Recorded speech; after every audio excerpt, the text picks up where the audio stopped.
Mothering is not a sprint. It is a long haul. I am very interested in sustainability for us moms. I know that we can push through, we can power through, we can tough it out, but I am extremely interested in thriving. And today I want to take a look at practical things that we can do in our daily that encourage thriving as a mom.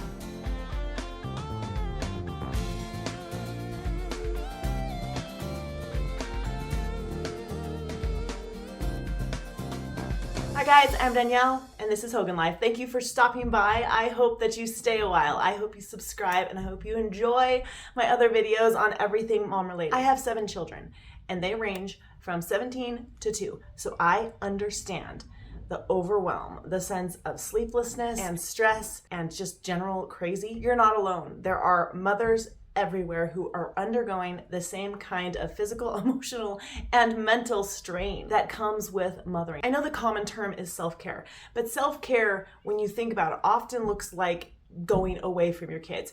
Well, that's not always possible. That's oftentimes too expensive, oftentimes requires too much organization. And let's face it, I can't just take a sick day. All right, let's get into it. This is going to be an active video. I need to get you guys thinking. I need to get your feedback. Number 1, write a list.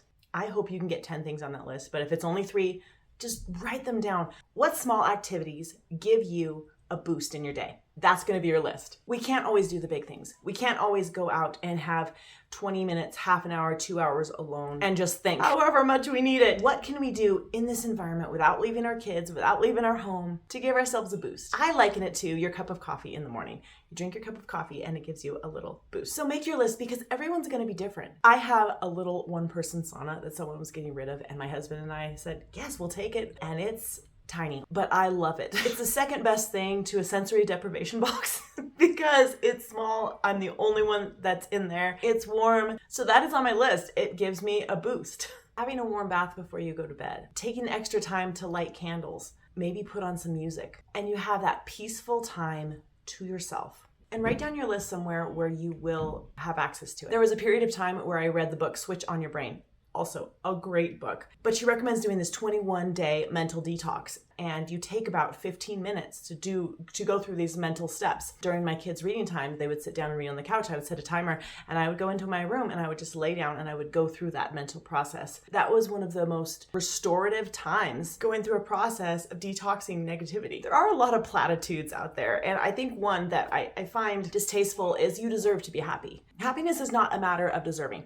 I read the most revolutionary book about 20 years ago when I first got married. It's called Happiness is a Serious Problem. If you struggle being happy, read that and just really give it some thought. But happiness is actually a choice we make. Not everything in life is perfect, and I don't think that we know how to define perfect in general, because it's actually going through struggles that help us grow, that give us value for life, that increase happiness. So getting away from what we think we deserve and getting into what we're going to choose. But in our choosing, I do believe we need to be intentional about putting elements into our day that actually improve our mental state. You are going to hear a lot of chatter. I do not have a sterile environment. I have kids everywhere, and the fact that it is this quiet to me is great. All right, number 2, employ music. You guys know the power of music. Still to this day, if I listen to certain songs that I listened to when I was going through a particularly sad heartbreak as a teenager, I still get those sad heartbreak feelings. And I'm like, I am a grown woman. What is going on here? I don't listen to that music anymore because music is so powerful. So conversely, music is so powerful to bring happy feelings. If I need to just boost the mood in my house, I will put on Bob Seger's old time rock and rolls. Da-na-na-na-na-na-na. Just take those old records off the shelf.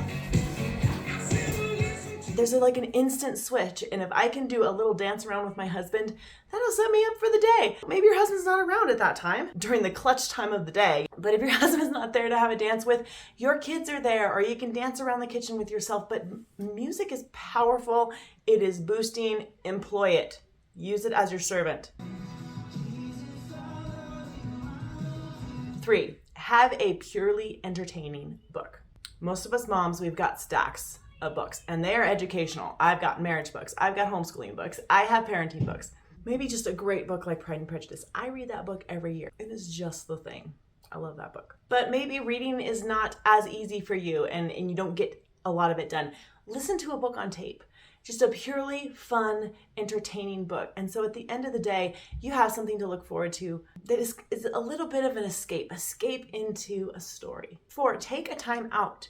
Don't be shy. Tell your kids, okay, we're gonna have room time. Everybody's going to the room, including mother, and we are having a timeout. Maybe you can only get 15 minutes. Maybe your kids are younger and you have to do it around naps. Work with what you have so you can get those 15 minutes. And let me recommend this, and this is a top tip, not on your phone. Activities on your phone are either gonna be scrolling of some kind or something work related. So if you're gonna have your time out, not on your phone. 5, have an oasis. Some little area in your home that isn't cluttered, that is just the way you like it. Maybe it's a little chair. My bedroom is the room that I try to keep nice, although right now I'm looking around and there's some laundry over there. An oasis, a place you can go that is a relief from the stress clutter. If you have a bunch of people in your house, it's not always perfect. It's not ever perfect. You're always gonna find things to look at and be dissatisfied with. 6, this might seem silly, but give yourself a motto.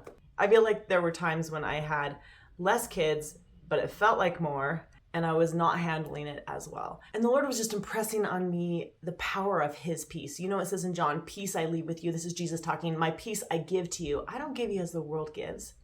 Do not let your heart be troubled and do not be afraid.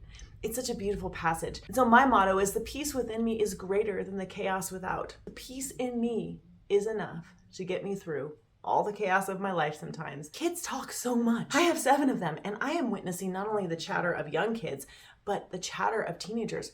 And I love it because I want them always to be communicating, but still, mentally and emotionally, for a mom who is just tapped out at the end of the day, it's a lot. It's okay to say it's a lot. These are the ways I cope. I know coping can sound like a negative word, but no, these are some of the tools I employ so that I make this wonderful time in my life memorable, not just I'm barely scraping by, barely getting through it. Because I like to say it, there will come a time where your kids are not these ages, where it's not this hard, and you're gonna remember these times and miss them. So let's get through them with grace. Number 7, do something active, whether it be go outside and go for a walk. This doesn't have to take time.